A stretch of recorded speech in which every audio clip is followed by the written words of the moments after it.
Hello, I'm back again with another canning segment. If you caught the last segment of yams, great. Hope you guys enjoyed that one. This one is going to be dealing with canning carrots. I was gifted some carrots. They're pretty big. You can't really eat these. We're not Bugs Bunny.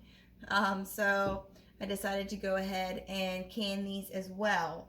To start out, you're going to take your carrot and you're going to peel off a little layer here, like so. And then what you're going to do, once you get all your carrots peeled, you're going to go ahead and rinse them. Get them ready for the jars. Now some stuff here that's not going to be very good. So you rinse them. Once you get them, all peeled, it's fine. And then you're going to cut them up however you would like. I like to do mine and my spheres, I guess you would call them. I don't know. And we'll use these for our carrots, and they'll also go good in any kind of a roast with some potatoes. I can put them in veggie soup.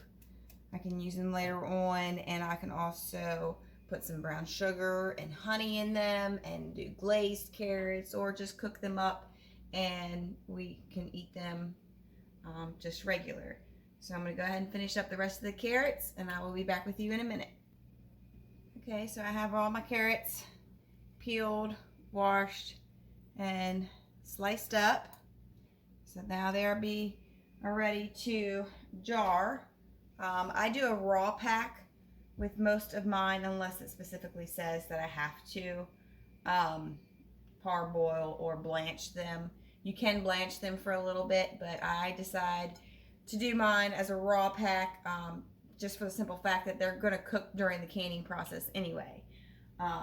So I've been keeping my jars nice and hot over here. You're going to keep the jars nice and hot even though you're going to do a cold pack. And you keep the lids hot as well. And I'm just going to put some carrots in a jar. Get some different sizes in there. And you just kind of pack them down. And you're going to leave 1 inch of headspace in these. Most likely they will float up to the top.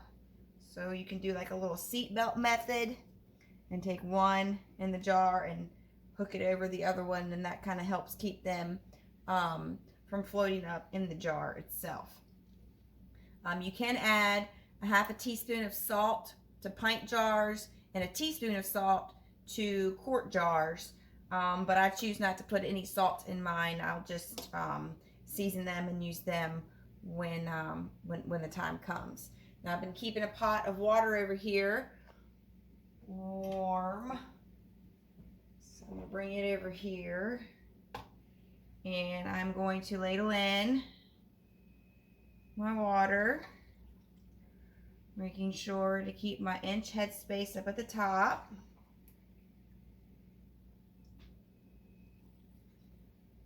Keep a nice consistency of temperature throughout, that way it doesn't cause the jar to crack or break. Then you're going to take the tool and you're going to slide it down alongside the jar and get out all the air bubbles.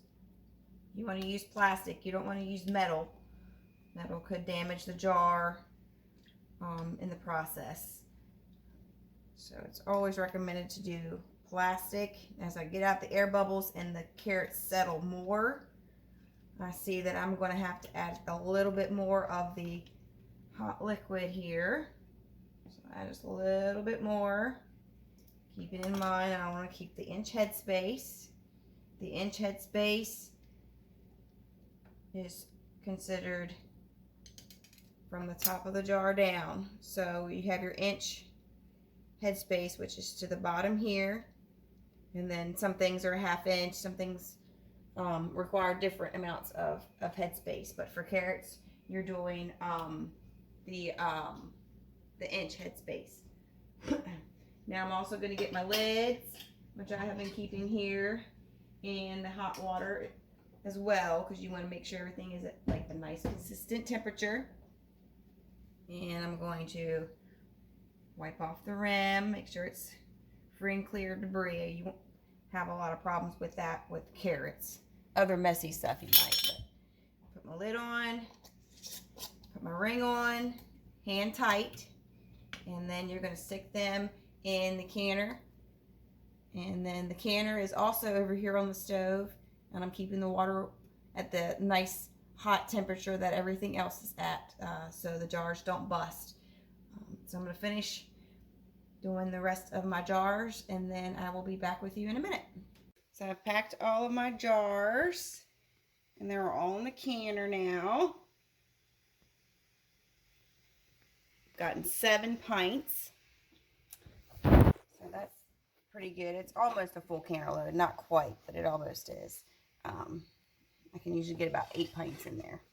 So then you're going to take the canning lid and let's see, stick it on like this.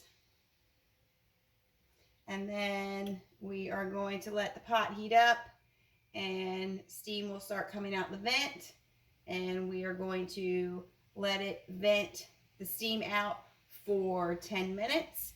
And then once that has happened, we can put the weight on and let the pot start building up pressure.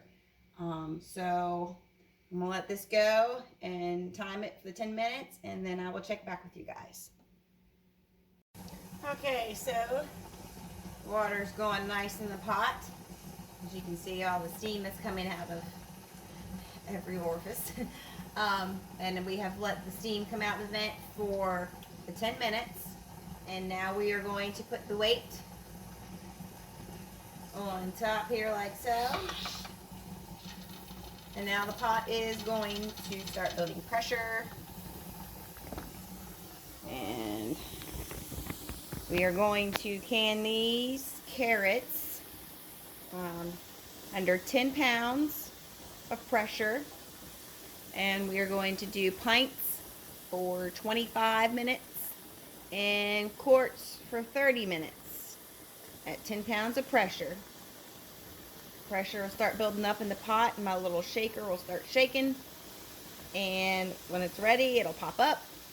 And that's really when the pressure starts building in the canner. I will check back with you guys and show you guys at 10 pounds of pressure, and we'll go from there. Okay, so we now have the 10 pounds of pressure. So I have started my timer. Pints 25 minutes, quarts 30 minutes for the carrots. And I'm going to watch my stove heat to make sure that it does not gain any more pressure in the pot. And then I'm also going to make sure that the heat doesn't go down too far and makes it depressurized, because if it goes below 10 pounds, you have to start the process all over again with your timer. So watch the heat on your stove burner and make sure that it stays at a nice consistent 10 pounds. And I will check back with you guys in about 25 minutes. Okay, so my pot has pressurized and my shaker has dropped, telling me that it is completely depressurized. There's no pressure in it, so now it is safe to take off this weight and to open up the pot. Be careful when you're opening it up. Lots of steam will come out, and any droplets of water are going to be extremely hot. So just lift it up like so. Keep it away from your face and your body. Keep the lid up so no water drips down on you. So, and if we listen carefully, it probably won't happen since I'm on, the camera. But our rings will start pinging, which means they're sealing. There's the carrots. They're all pressure cooked and they'll be ready to consume whenever I want to open up a jar. I will let them cool off, and I will wipe off all the jars and inspect them to make sure that they did properly seal. And once everything is cooled down, after 24 hours, if they have kept their seal, then I will store them on the shelf with the rest of my canning. Thanks for watching this segment with carrots, and if you have any questions, please comment them and I will try to answer them to the best of my ability. Thanks.